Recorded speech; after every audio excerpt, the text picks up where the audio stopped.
Coach Nostrant to our second episode of the Path to Follow podcast. We're going to talk a little bit about how you got into coaching, what it's been like at Gilman for your second year now, starting up. Definitely a different time with COVID and everything going on, so it wasn't the transition you probably expected here at Gilman.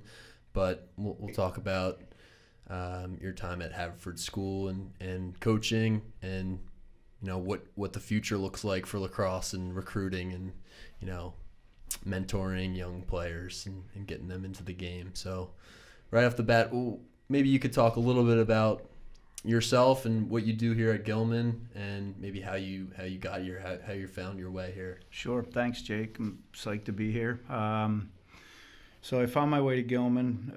I found myself after 28 years at Haverford, kind of like a man without a country. They wanted me to change some things up there. I was the athletic director and lacrosse coach, and we'd been very successful. And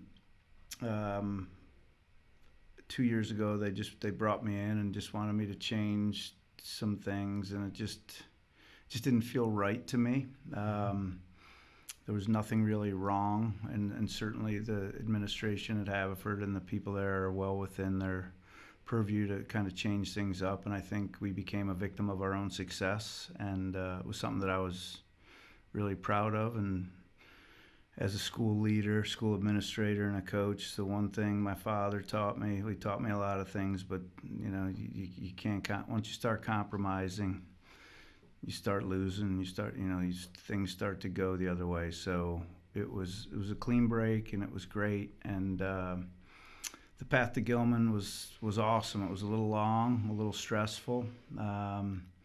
Miss Bristow came and watched me coach, and I think watched Coach Posner at Culver. We were up at the U.S. Lacrosse facility, and we lost. Close game by a couple goals, and I think it was shortly after that game, in late March, that I came down to Gilman and interviewed with the folks. And I wasn't really sure, Jake, if I wanted to get back into coaching, stay in independent schools. And when I left Gilman after my first round of interviews, it was like Christmas, and I was worried that I wanted something so bad that it wasn't going to happen. And, thankfully it did. And I didn't know what I was going to do other than coach lacrosse until about the end of June, and then found out I was going to teach world cultures, and hadn't been in the classroom in 20 years. So that's what I'm doing. I'm teaching a section of world cultures here, and coaching lacrosse, and helping out a little bit in admissions, and helping out wherever I can, and with some middle school sports as well. So yeah, it's been a great transition. My wife's still up in Philly, but she comes back and forth. And other than COVID, it couldn't be better. Awesome. What about Gilman? Maybe when you first came down here, and I probably felt the same thing when I was looking where to work after school. There's something about Gilman that makes it a special place, and I've heard you say that a couple times. On your first maybe couple visits here, what was it that appealed to you? The people, the other coaches, the teachers. I met with the boys. You can't get much out of those guys, and I didn't think I did very well with the boys. But it just, meeting Russell and Lori, meeting, Henry, and really the other people that were in the interview process, it was, Gilman has a soul. Like that. That's how I would say. There's a lot of I've been fortunate. I was at St. Albans, I was at the Haverford School, and now I'm at Gilman. So, as a teacher coach, that's the mecca, right? I mean, those are three of the greatest, the best, boys schools, independent schools in the country, not just the Mid-Atlantic. So, I would say first, Gilman has a soul. There's people here who care deeply about the traditions of Gilman. I love the teacher-coach model. There's a lot of independent schools that have gone away from that teacher-coach model, and Gilman stands by that, and they don't apologize for it. And I think it really enhances our community here, because everybody's vested. Everyone's doing different things, and you might not be overly comfortable with some of the things that you do, but you have a mentor, you have support, you have people that are willing to help. So I noticed that right away, and that has not wavered one bit. And again, I think it starts with school leadership, and then everything kind of trickles down. So the facilities are phenomenal. We got to get a weight room. We got to spend some money in the weight room here. Definitely. For sure. But Chandley Field and just the facilities here, and I just feel like the boys, I wouldn't say they're spoiled, but I'm jealous of them, of what they have. So it's been an easy transition as far as that goes, and I feel blessed and grateful that I'm able to continue to do what I love to do the same way at a different place. Absolutely. Yeah, I would say I totally agree with the idea that it's the people that make Gilman what it is. And when I first came here, I had a mentor, and someone, Brian was who I had on for the first podcast, and he took me through his entire curriculum, showed me what to do as a teacher. I was 22 years old, right out of college. I had no idea what I was doing in there. And just having someone, everyone here really cares about you and making sure your transition from wherever you're coming from is smooth and works out, and they're always checking in on you, which I think is a great part of it too. There's no doubt. To me, Gilman and Haverford are very similar in a lot of ways. There's no spiritual component, right? So sometimes it's hard to build community without that. And I think when you have a guy like Henry and you have the kids and the faculty that we have, it comes almost natural. And certainly it's been built on years and years of phenomenal people being here. But I really applaud Gilman for not compromising, their standards and their values and the fact that they are excited about who they are, the Gilman Five, be Gilman, all those traditions, all the lacrosse program here, the players that played here, the games that these guys have played, the championships that they've won, the history here it's just really, and I haven't even tapped into it, so I'm still trying to learn as much as I can. For sure, and I should say, Coach Nostrant and I are both Philadelphia guys. I was brought up in the Philadelphia area. I went to a public school, Conestoga High School, but the private school down the street was Haverford School, and Coach Nostrant was an absolute legend at Haverford when I was growing up. And in the lacrosse world, we both have always known about Gilman being a powerhouse in the game of lacrosse. And I think that's one thing that attracted me to get down here was the name Gilman and the lacrosse legacy and the history and all the great players that have come through this school. But wheeling back to Haverford School, when you came to Haverford, your first couple of years there, what was it that you wanted to bring to that school as a coach, and how did you find so much success in the Philadelphia area with lacrosse? It's a great question. And full transparency, Jake played in my club, which was the Philadelphia Fever, right? And yep. Jake's dad, Peter, otherwise known as the Flea, was one of the best players ever to come out of Hopkins. So Pete coached, and you played on some good Fever teams. I wish I could have got your mom and dad to write a check and send you to Haverford, but I think they made a smart decision by saving that for your Harvard education, right? Conestoga is a pretty good public school, so you did really well for yourself. I was hired by a guy, Bo Dixon, who, Gilman folks know really well, because after my first year, Bo left Haverford and came down to McDonough and kind of, in my humble opinion, made McDonough who they are today. They were kind of an also-ran in the early 90s, I thought. And Bo just, so my interview process up in Haverford in 91 was with Bo, and it was crystal clear that they wanted to be good, and I think the reason for our success and the reason for doing things the way that we did is I had so much help there. Again, we talk about the people at Gilman, the people at Haverford. Jack McMullen was the AD. Timmy Holly was my AD. So again, life comes full circle. I gave that guy gray hair, but he had no hair back then, too, Timmy. So I was always pushing the envelope with him. And I think I've grown up a lot and learned a lot because I was a head coach and I was not an athletic director, and then I was an athletic director and a head coach. And when you have those two responsibilities, you have to be really careful because you have to, obviously lacrosse is my passion, but I wanted to be successful in all of our sports. And I was really fortunate to be surrounded by some great mentors, some people who helped me figure out the recruiting of young kids, because back, I was 27, 28 years old, and there was Ashby Lacrosse up in Philly. So everyone's like, well, you got to go to these Ashby Lacrosse games. I'm like, I didn't even know that we were supposed to, or we were even allowed to recruit to bring boys in. So we did that. And, in places like Gilman and Haverford, it's got to be the right fit, right? These are really tough academic places, and they're expensive, and so it's hard to find guys. But it was just a matter of time. And I think, and you and I talked about this today, I think coaching is mentoring.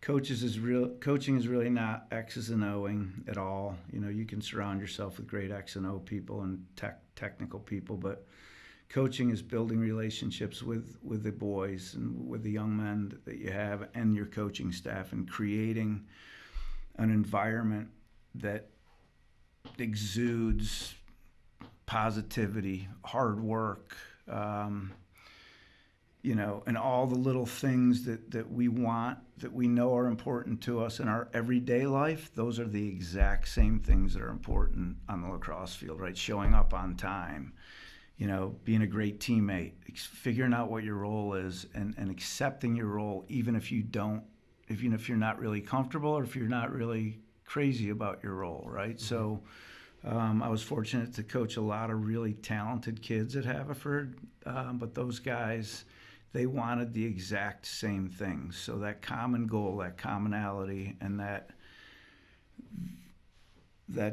just the simple,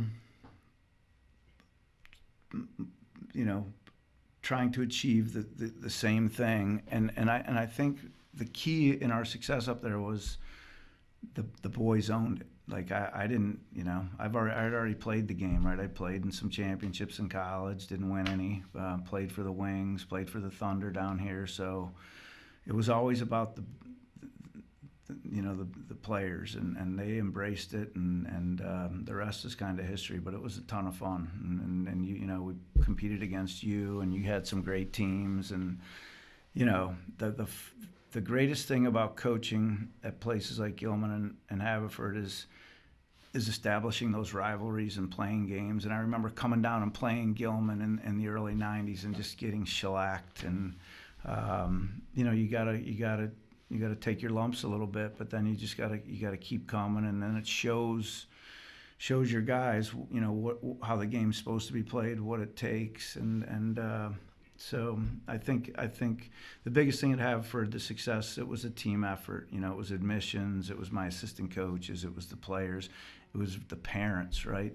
There's a lot of coaches that don't like to engage with parents, and to me, parents, you have to embrace those parents. You have to communicate effectively with those parents. Nobody's going to love their son as much as they love their son, but you got to get them to buy into what you're trying to establish. Because if you don't get buy-in from the parents, and you're pushing your athletes, and you're trying to get them to be uncomfortable, and you're trying to get them to work hard, and they go home or they get in the car and they say, hey, Dad, Coach Nostrant's this or that, and he doesn't like me, or this isn't any fun, and Dad or Mom say, you know what, you're right, that's it, it's over, right? Yep. If once you lose that dinner time discussion, you've lost it. So getting the parents to buy in too, and say, instead of saying you're right, saying, hey, Johnny, what did you do today? Were you on time for practice? Did you come prepared? Did you eat enough? Did you sleep last night? Did you give it 100%? Those are all the little tiny things that I think go into the fabric of building a championship culture. 100%. So I think motivation and getting guys and parents and, other coaches and even the guys on the bench who aren't playing that much, who aren't, the all-stars out there on the field, getting those guys all to buy into the goal or the mission of the team.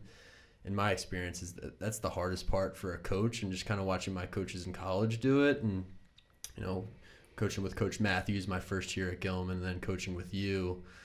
That's always, I think, the hardest part, and the best teams have full buy-in from everyone. How did you figure that out in your time at Haverford, and how long did it really take you to realize what you need to do to get everyone to buy in? I think it took me a while, right? Because as a player, and I wasn't the most talented player, but I was fortunate to play on some great teams with some great teammates and make some teams that maybe even I shouldn't have made. But I think our biggest challenge as coaches, right, is it's just like teaching, right? The smartest guys in my world cultures class or my math class back in the 90s, those guys get it. So you don't have to spend a lot of time with the guys that are playing a lot or the guys that understand it. But getting those other guys, as you said, to buy in, but also being compassionate and understanding that they're not happy because they want to be competing and playing, and you can only play 10 guys at a time, and if you could play 25 guys, I think out of a 45-man roster in a game, that's pretty good. So then you have 20 guys that you have to find out what makes them happy, like how can after in the beginning of preseason after getting these guys to compete so hard for their spots, whether it's a starting spot or first line or second line, and then realizing where they are, it's imperative, I think, to any coach or staff or players on a team. You have a responsibility to every single player on your team, and as a young coach, I would say I didn't get it, and I didn't have empathy, and I didn't care. And I think having my own children and watching them go through different highs and lows. I remember Lower Merion Soccer Club up in our area was pretty big, and Johnny, my son, who's a senior at Penn State, came home and he said, "Dad, I made the worst team. I made the D team," and he was in like third grade. I'm like, "No, dude, the worst team is the E team or the F team because there isn't one, right?" Yep. So I thought at first it was good enough. Well, they should be happy that they're on a team, but it's not. There's other things that you can do off the field. You can take these guys bowling, you can get them in the pool and play water polo. You can do different things, competing, and I think you have to do that, and you have to get the guys to really understand and get to know one another and respect each other's differences. I think the hardest thing for parents is to watch their children and realize that their kid might not be as talented or as good or as fast or as strong as someone else's.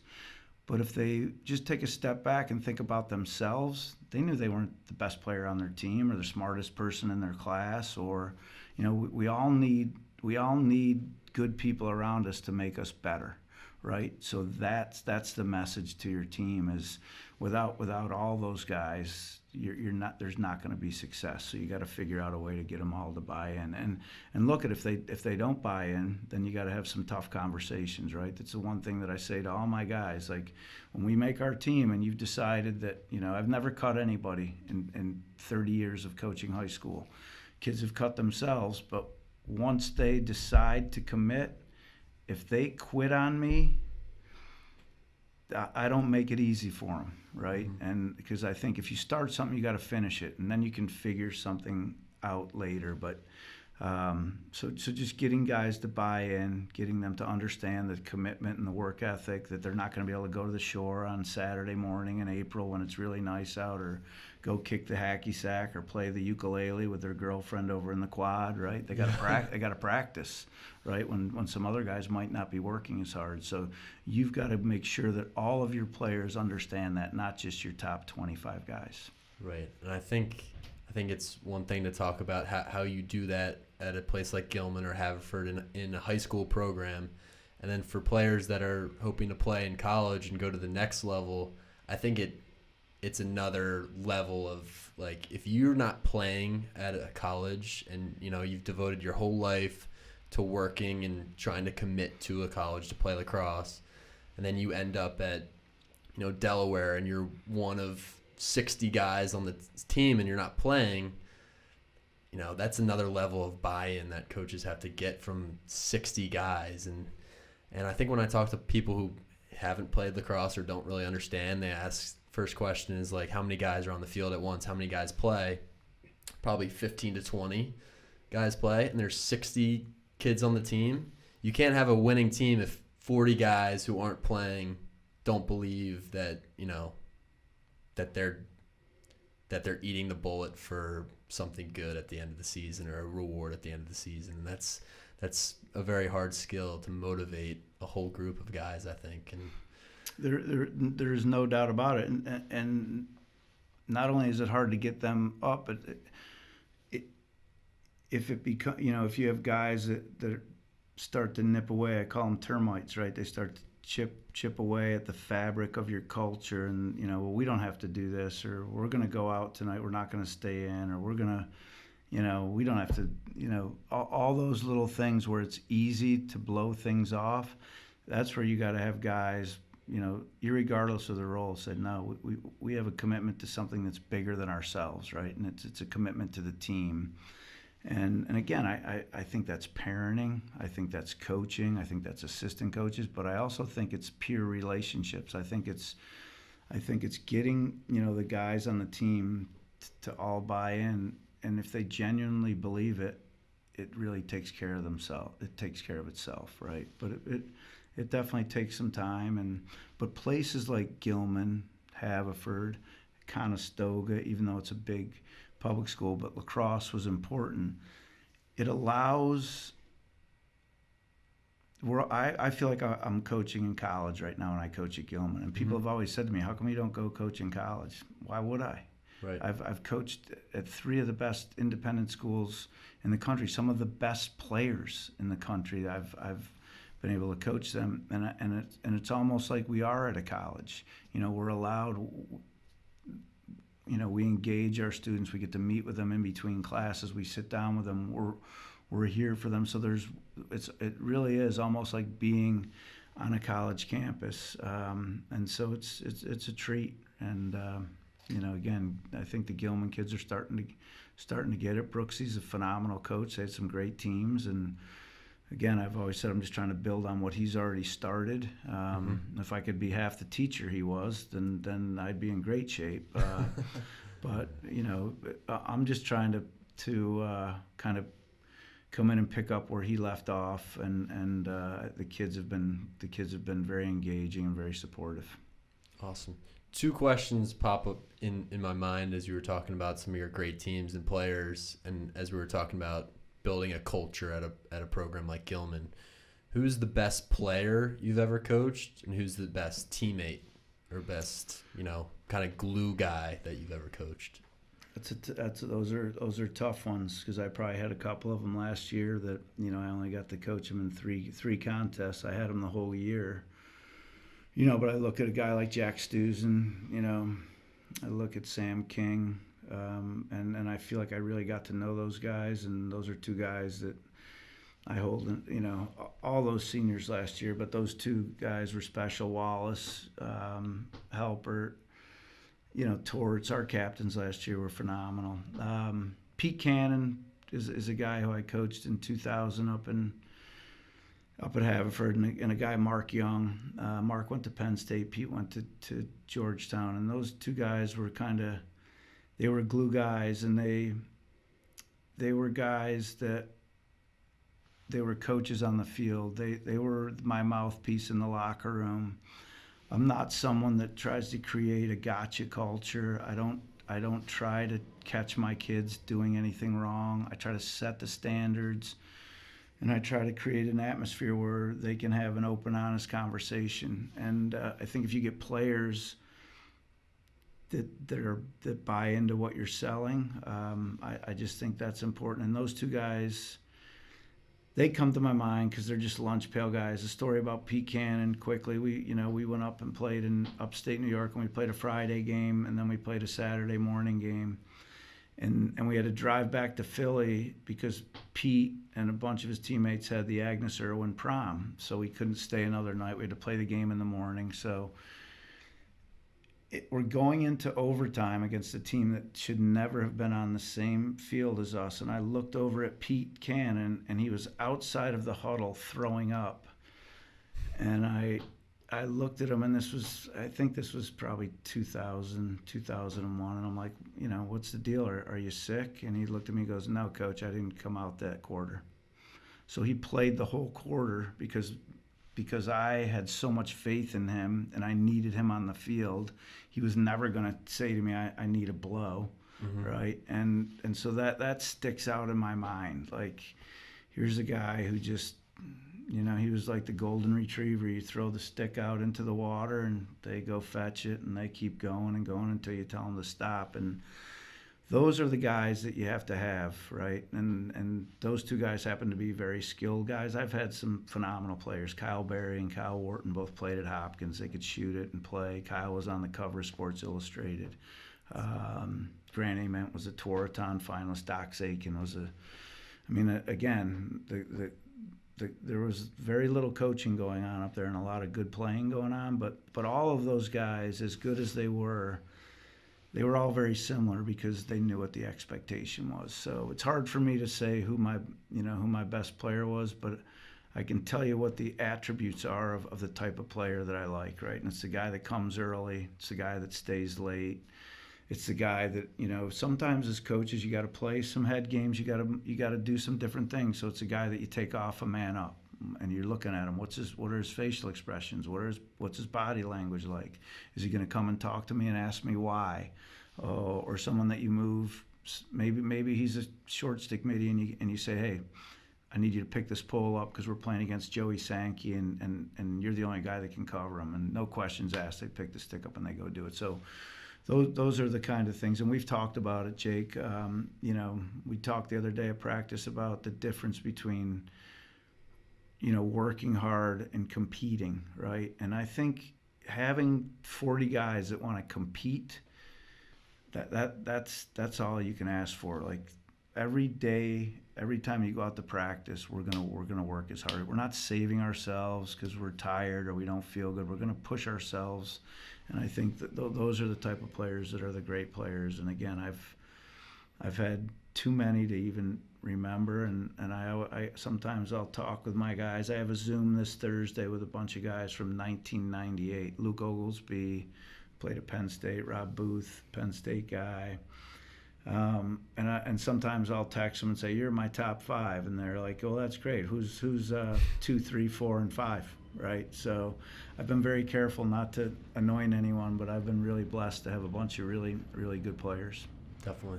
Yeah, and I think that idea of like working hard versus competing, that's the same when you go out and you practice on your own too. If you're, and my college coach, Coach Wojcik, said this too all the time, was if you go out to the wall for an hour and you're kind of just, messing around and throwing it a little bit versus going out to the wall and getting 25 with your strong hand, 25 with your weak hand, 25 quick stick, 25 off stick, quick stick, all that different stuff. It's just a different type of mindset, I think. You're going out to get better. You're going out because you feel like you're putting in work when really you're not at all. You're just wasting time. You got to practice perfectly. You got to practice the fundamentals and do it the right way, and then it becomes habit, right? Like Coach Petrone, who I coached with for 17 years, and he's one of the best lacrosse minds and one of the most dedicated guys. He has a saying, and I'll probably screw it up, but he's like, you can't practice in the zoo and then play in the jungle, right? So that's what we kind of get our guys ready for at Gilman. Sometimes it's hard, but we know what we're getting ourselves into. We got to go play Boys Latin. We got to go play Loyola, St. Mary's, McDonough, right? So, we can walk around and, kind of go through the motions, or we can push ourselves and be uncomfortable and work at it, and then I think we'll have more success come game time. Awesome. So it's the fall now. We've got a few months until the season starts here at Gilman. What are you most excited, or what are you looking forward to doing in the next couple of months with our guys that's going to get them ready? And I'm pretty optimistic that we're going to have a season in the spring, even though, you know, we're practicing with masks on right now. We're trying to be super safe about everything, but we're going to be hitting the ground running in February. What can we do right now, and what can guys who are looking to get ready for the season, what can they do to prepare themselves? I think as coaches, we owe our seniors some more competitions, right? So this fall, we're going to play in NHSLS. I'd like to maybe play in another tournament because our seniors, you know, our club guys, our young guys can keep playing club, right? But our seniors, they lost out on their junior year. So they lost out. They couldn't be around those phenomenal seniors that we had last year. So they missed all of that. They missed all the reps. They missed most of the reps this summer. They got them with their club team. So I think incumbent upon us as a staff is getting our guys out there as much as we can, which we've done a great job of on Wednesdays and Saturdays. And even though we can't scheme and we can't game plan, we can do a lot of skills and fundamental work. I think that's important. But going back to the seniors, teaching them how to be seniors, right? And it's hard in this virtual world, right? We got to order sweatpants. We got to set things up. We got to do some things. And I don't see these guys, and they're not sure how to lead yet because they've never been asked to lead. Mm-hmm. So cultivating them, getting the seniors to own it and do some things on their own, and just, you know, the things that we talk about in our training sessions on Wednesdays and Saturdays. What are you doing when nobody's watching, right? Are you doing push-ups and sit-ups because you can't get into the gym? Are you putting time in on your own? So again, establishing that culture that we all, you know, hold in such a high regard as a staff. We just have to find ways to transfer that to our guys. And I think, you know, my biggest concern going into this year is not having a weight room, not being able to lift, and so guys not being fully prepared or in shape or, you know, kind of ready to play in the most competitive high school lacrosse league in the country, right? So those are the things that keep me up at night. And, you know, there's specific strategic things that we need to get better at, right? Facing off, and stick work and things like that, which we'll continue to work on. But those are the things, trying to get bigger, stronger, and faster, but also doing it in a way that's fun, right? Trying to find more competition for these guys in a safe way, and letting these seniors, giving them opportunities to figure it out on their own. Yeah, I think the seniors especially, and the guys that were on the team last year, are so ready to compete and kind of get after each other, and we see that a little bit at practice now. Is like they're ready to go, they're ready to get after each other a little bit, and it's trying to find ways to do that safely right now, but ways to get them ready to go for, you know, February and March, and continue to motivate them and get them to buy into, like, you can't just wait around and, you know, hope that February 30th or whatever shows up and you're out on the field ready to go. You have to hit the wall every day and get your stick dialed in, do some body weight stuff. If you can't, you know, go to the weight room, do some sprints and, you know, get your body right. So all that stuff, I think, is what the fall is built for, in addition to the culture piece. Yeah, and that, you know, they're figuring it out, but it's up to us as the adults to help shepherd them and to give them opportunities. But, you know, I'm like you. I'm very optimistic that we're going to get a season in, and I'm optimistic with the seniors that we have that we're going to, you know, we're not going to miss a beat, and we're going to be pretty good. So in addition to culture and building a team and getting guys to buy in, what are some of your major, like, what do you emphasize on the field for guys? What are some key pieces? I know we talk a lot about fundamentals and doing things the right way. Are there any kind of tidbits or fundamentals that come to mind for you that you stress? Yeah, I mean, I think, you know, the most important thing is, again, when you break it down positionally, is just being really fundamentally sound in the position that you play. So if you're an attackman, right? It's finishing in front of the goal. It's not dropping your stick head.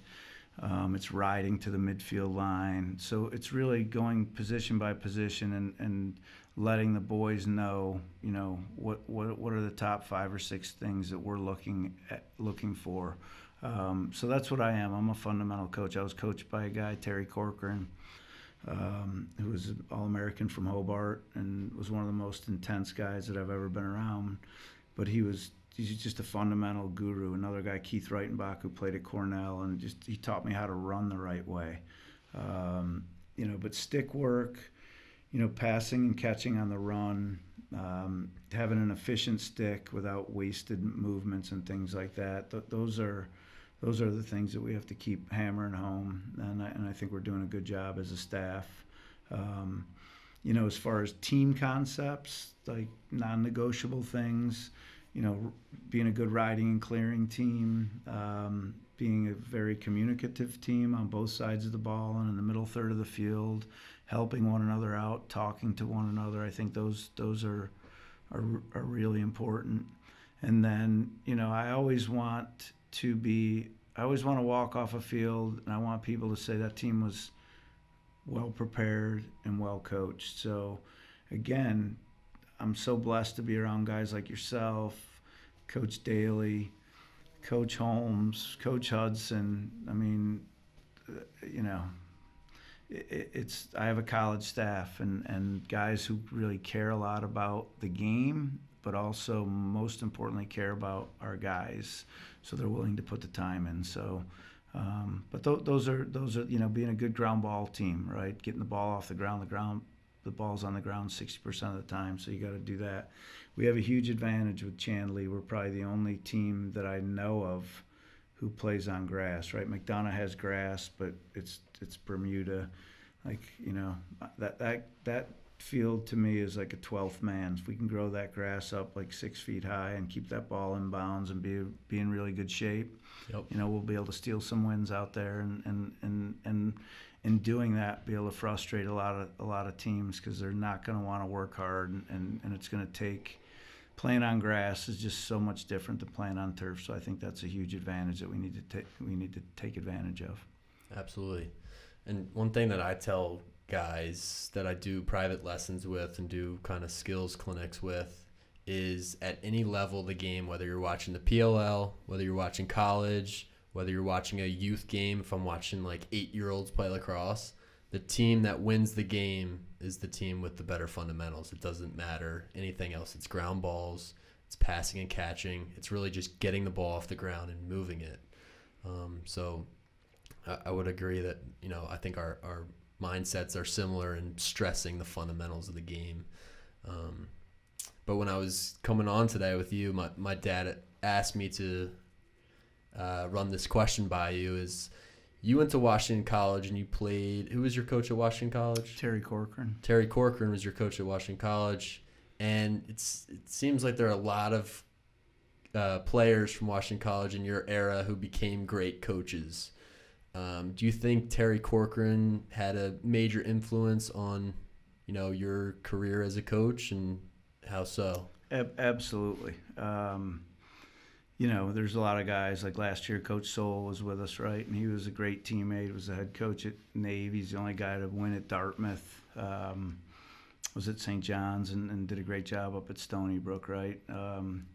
Kevin Giblin was at Georgetown Prep. Now he's at Mount St. Mary. Steve Bevel is the head coach at Cortland State. There's a bunch of guys that are coaching either high school or college.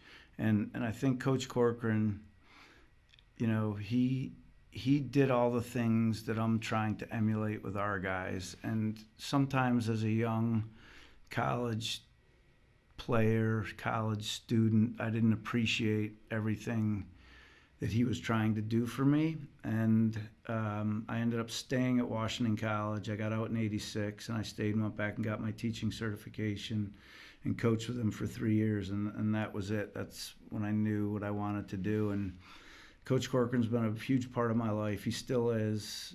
I lost my dad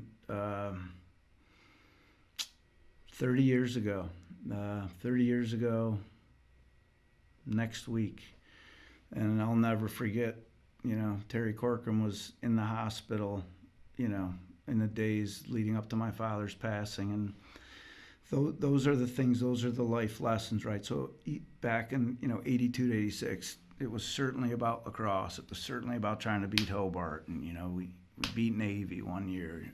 We had some great teams, but it was bigger than lacrosse. Just like we talked about earlier in this broadcast, it's about life lessons and commitments and doing the right things, getting up early, going to bed early, honoring your commitments, being a great teammate. And so I think, Coach Corcoran instilled that in all of us, even the guys that aren't coaching. We get together. Washington College, there were 750 kids in the whole school. So that was my life for 7 years. And all those guys are my best buddies, and we certainly have a lot of great stories to reflect on. But most important, we have a bond and a relationship and a loyalty to one another that could never be broken. And I think that started with Terry Corcoran.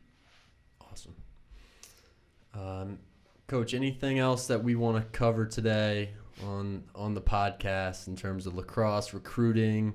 I know we talked a little bit about parents and some things that we can, share as being, so involved with lacrosse. Lacrosse has been a part of my life forever. And, I think just talking to parents sometimes that they don't really see what we see. Is there anything maybe in terms of, kids getting better or kids playing lacrosse in college that parents should know to kind of help them mentor, just as we're mentoring their sons on the field, that they can kind of do at home that you can think of? Well, I would ask you to reflect, right? You've been there and done that, right? So you played at a high level at Stoga, you played at a high level at Harvard, you played on a great club team and had a lot of fun doing it, but it wasn't all rosy for you, right? So I think talk to us, or what was your experience like transitioning from Conestoga to Harvard? What were some of the things that you might do differently or that you weren't aware of? And how did you adjust? And how was that experience for you? Because I think that's what we talk about all the time, right? With our seniors now, we're trying geez, does he know what he's getting himself into? Or does it?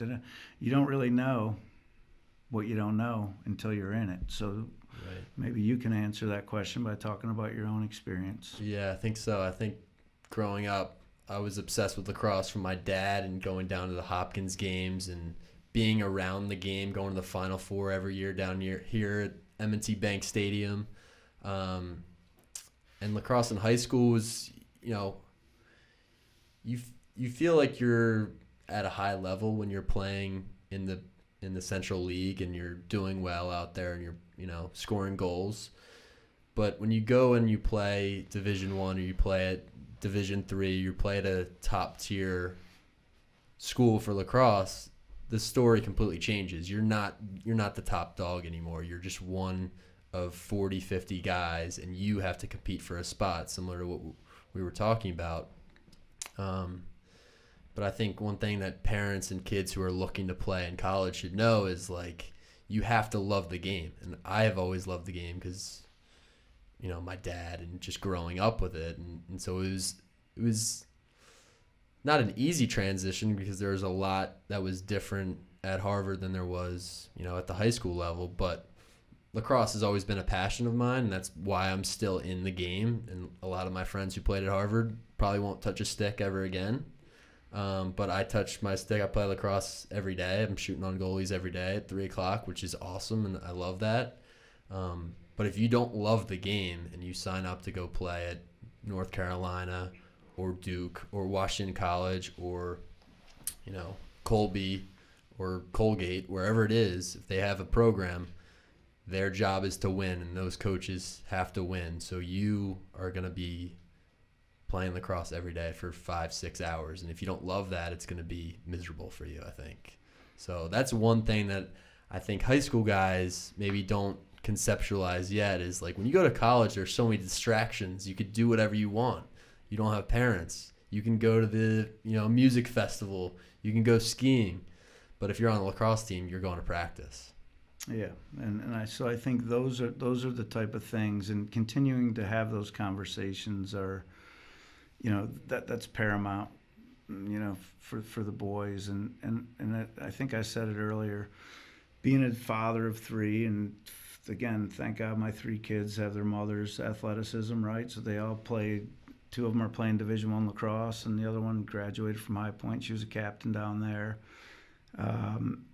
Just watching them go through it, and they all have different roles. They're all different. But what I'm most proud of with all three of my kids, but also a lot of my kids that played for me, is figuring it out, right? Like, it's not always rosy. You're not going to score the winning goal in a championship game. You don't have that feeling all the time. If you get that feeling once, or you're close to that feeling once, that's amazing. But how about the guy that, again, those kids that we were talking about that don't get a chance to compete and play in a big game, and their sacrifice and their commitment is just as great and just as important as the guys who are out there playing all the time. So again, my kids were, just figuring it out, what your role is. And I think you kind of said it without saying it. The most important thing to me about my college experience or my high school experience or my kids' college and high school experience was the relationship with their teammates, right? Their buddies, their girlfriends and their boyfriends who they were in the locker room with all the time, and they were supporting or being supported by them. And so as parents, sometimes we watch our kids and they're not playing, and we're looking at the coach like, what's Nostrant doing? I can't believe he doesn't have my kid and he's on the third line, and all these things. They don't understand everything that goes into it. But 90% of the time, the kids understand. They understand where they are, why they are where they are, and they can accept it, right? So I think, talking about parents and talking about buy-in and doing things, that's my biggest message is your kids will figure it out. Like, you have to guide them and parent them the right way. And right now, with all the social media, with all these kids committing to colleges, and with everyone wanting to go to all these places, there's a lot of pressure on young boys and girls in high school because they want it so badly, but there's so few spots for them to find. So focusing on the life part of the sport that's so important, that's my goal, and I think that's the most important thing. And I think if we achieve that as a staff here at Gilman, which I think we will, then we're going to be, wins and losses are a part of the ingredients to success, but that's not the end all be all. So it's just focusing on those things and really getting guys to and I think now, coming off of the pandemic, like, we better be really grateful that we get to play together 2 days a week with our masks on, right? And we better cherish every one of those moments. Those are trivial statements. Well, now they're not anymore, right? You didn't realize what you didn't have until you didn't have it anymore. Like, when we walked off the field last March against IMG, I thought, well, we'll be back in a couple weeks, and here we are, and it's the beginning of October, and we're back, but we're not back competing. We're not doing the things that we're used to be doing. So, just realizing that and hopefully that motivates all of us to be the best that we can be and to work as hard as we can to be successful. Yeah, I think you take that for granted sometimes. At the end of the day, you're on the field with your best friends, your teammates, you're learning life lessons, you're competing. When that was taken away from us in March, I think we all realized that, and how much we love the sport and the game and being around each other a little bit more. So I would 100% agree with that. And then thinking a little bit about the recruiting end too, is when you're looking at a school and trying to figure out if playing in college is right for you and where to play, I would add, you want to look for somewhere that, if lacrosse is not in the picture, if something happens, if you tear your ACL, if you get hurt, if you decide you don't like the sport that much, you want to be able to go somewhere and be around people where you're happy and you're comfortable and, you know, you like the school for what it is and what it's about outside of lacrosse. No doubt. And there's not as many choices for the boys on that side, right? Like, so if you want to go to a big school, a football school, because you want to go, you know, to games on Saturday, there's 10 schools, right, that provide you that opportunity, or maybe there's 12. Well, if you want to go to one of those 12 schools or 10 schools, you better be in the top 1% at your position if you want to go there. Or if you want to go to Harvard, you better be a really good student. You better be in the top 1% of your class, right? So it's, you know, there's a lot of moving parts, and what I would say to families, it all works out. It's a different process for every boy. With COVID and the extra years that the NCAA has given all of these athletes, it's making it harder and harder for our high school boys. But at the end of the day, there's a spot for them if they want to play. You know, and I would answer that again, like the recruiting, looking at high school recruiting. You know, why Gilman? Why come to Gilman? Why wouldn't you come to Gilman? It's the best academic school in Baltimore. It's one of the best athletic schools in Baltimore. You know, there's some places that we need to up the ante and get better. But, you know, as a guy who's been in, you know, 3 great independent schools and who knows Baltimore a little bit, if I'm a young family or if I'm looking at schools, like, this is the first place that I'm looking at. Because in life, Jake, there's 2 things, in my opinion, that are worth any investment you want to make financially, emotionally, physically: your health and your education, right? Those are the 2, right? And as parents, we want to provide the best opportunity we can for our kids. So that's why I think it's going to be easy to get kids to come to Gilman. I'm looking around at all the people here. I'm looking at who's coaching and teaching and who's mentoring and who's looking out for the boys at Gilman. Like, and I have a lot of respect for a lot of my peers at other schools. They can't hold a candle to Gilman. It's not even close. So I look forward to beating that drum and to meeting people in the community and to working with the families that we already have here and the boys, but also opening people's eyes, you know, outside of the Gilman community to get them here. Yeah, and going back to your quote from the beginning of the podcast, you said Gilman has a soul, and I remember you saying that a week in, because I've known you since I was little and I was playing for Fever, and we were talking maybe in your first week here at Gilman, and you said the same thing: Gilman has a soul. So that's just something that you feel. That's a feeling you get when you're here on campus and you're with the other teachers and coaches. It just, I think people here genuinely want you to succeed, right? And the one thing I guess I would say in kind of getting close to closing, when you coach at the level that we coach at, it's a lonely job, right? And people, they don't think about it that way, but when you win, people want you to lose. When you're on top, people want you to fall. And those people could be you know, friends of yours. I wouldn't call them close friends, but there's a lot of jealousy out there. So you have to embrace, you know, your core values, what you stand for. Again, talking about not compromising, right? You know, put your pillars out there. This is who we are. This is who we're going to be.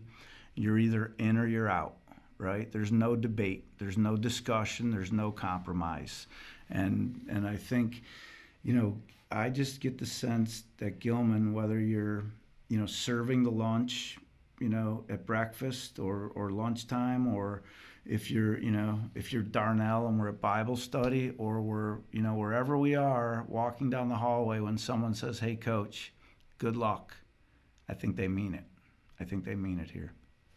Excellent. Coach Nostrant, it's been a pleasure sitting down with you today. It's been a pleasure sharing an office with you the past couple of weeks. I appreciate you coming out today and talking on the Path to Follow podcast. Thanks, Jake. I appreciate you. It's great to have the youth in that office to help an old guy like me to, you know, teaching an old dog new tricks. So I'll try to retain some of that stuff from you and Ned. So I appreciate it. Awesome. Thank you.